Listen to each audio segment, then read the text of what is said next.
예, 안녕하세요. 전북 도당위원장입니다. 저희 오늘 전북 국회의원들이 모였는데요. 어제 국민의힘 전당대회에서 또 전북을 폄훼하는 그런 막말이 있었습니다. 저희 전북 180만 도민들은 잼버리 파행을 윤석열 정부에서 전북에 떠넘기고, 그리고 저희들이 경험해보지도 못하고 듣지도 못했던 예산으로 보복하는, 그래서 전북 예산을, 새만금 예산을 78%를 삭감하는 이런 걸 목도를 해서 도민들께서 분개하시고 똘똘 뭉쳐서 싸웠던 경험이 있습니다. 그런데 이게 국민의힘이 유전자인지 또 어제 공식적인 전당대회에서 전북을 폄훼하는 이런 일이 발생을 해서 우리 전북 국회의원 일동이 오늘 성명서를 낭독하기에 이르렀습니다. 성명서를 낭독하도록 하겠습니다. 전북 홀대 넘어 전북 폄훼 나선 국민의힘 180만 전북 도민 앞에 섰고 되자하라. 국민의힘 전당대회에서 진행자가 전북을 비하하고 도민을 모독하는 믿을 수 없는 일이 발생했다. 더불어민주당 전북 국회의원 일동은 180만 도민과 함께 분노하며 국민의힘의 공식 사과와 재발 방지를 강력히 요구한다.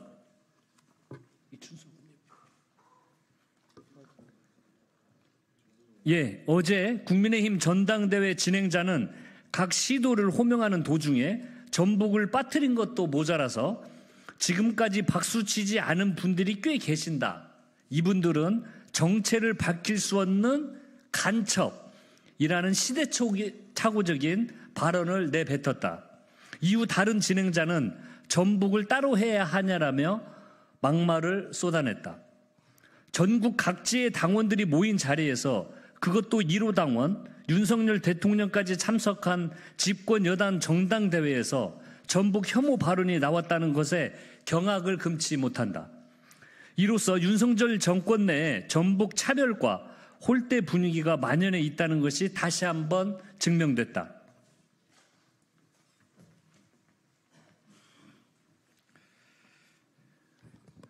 국민의힘에 묻는다. 전북은 대한민국이 아닙니까? 전북 도민은 국민이 아니라는 것입니까? 180만 전북 도민은 간첩이라는 것입니까? 무엇보다도 집권 여당의 전당대회에서 철진한 간첩 타령과 지역주의를 부추기는 망언이 공공연하게 나왔다는 점이 개탈스러울 따름입니다. 지난해 윤석열 정부의 준비 부족으로 잼버리 대회가 실패로 돌아갔음에도 불구하고 무도한 정권은 그 책임을 전북에 떠넘기며 전북 죽이기에 나섰다. 나아가 전라북도의 수건 사업이자 국책 사업인 새만금 사업 예산을 무려 78% 삭감하는 난도질을 감행하며 도민들의 마음속에 대못을 박았다. 당시 민주당 전북 특자도 국회의원과 지역 정치권, 도민이 똘똘 뭉쳐서 투쟁에 나섰지만 윤석열 정권은 요지부동이었다. 그럼에도 우리 전북은 3개월여의 처절한 싸움 끝에 국회 심의 단계에서 새만금 예산을 일부 복원해 낸 바 있다. 이뿐만이 아니다. 윤석열 정부 들어 대통령실과 정부 내 고위직의 전북 출신은 손에 꼽을 정도로 적고, 타 지역과는 달리 대선 과정에서의 공약 추진이 지지부진하는 등 전북 차별과 홀대가 끊임없이 자행되어 왔다.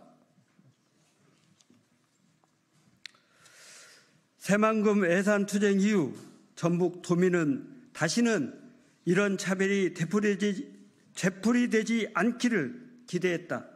하지만 어제 나온 망언으로 그 작고도 당연한 기대조차 헛된 희망이었다는 것을 깨달았다. 윤석열 정권은 전북 차별과 홀대를 언제까지 이어갈 것인가?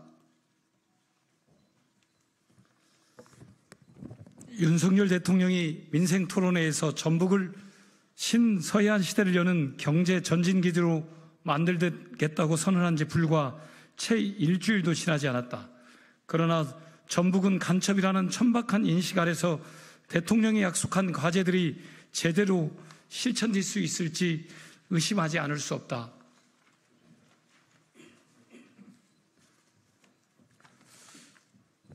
국민의힘에 요구한다.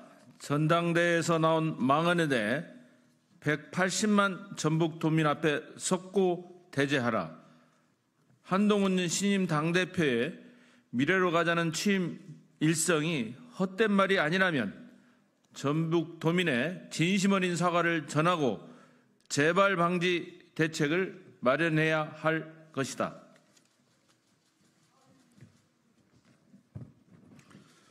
윤석열 대통령과 정부에도 전북 홀대와 차별이 되풀이되지 않도록 전향적인 인식의 전환을 촉구한다.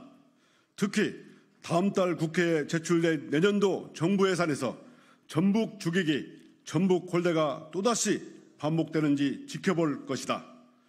윤석열 정부와 국민의힘이 계속해서 전북 죽이기에 나선다면 더불어민주당 전북 국회의원 일동은 180만 전북도민, 500만 출향도민과 함께 강력한 대정부 투쟁에 나설 것임을 경고한다. 2024년 7월 24일 더불어민주당 전북특별자치도 지역 국회의원 일동.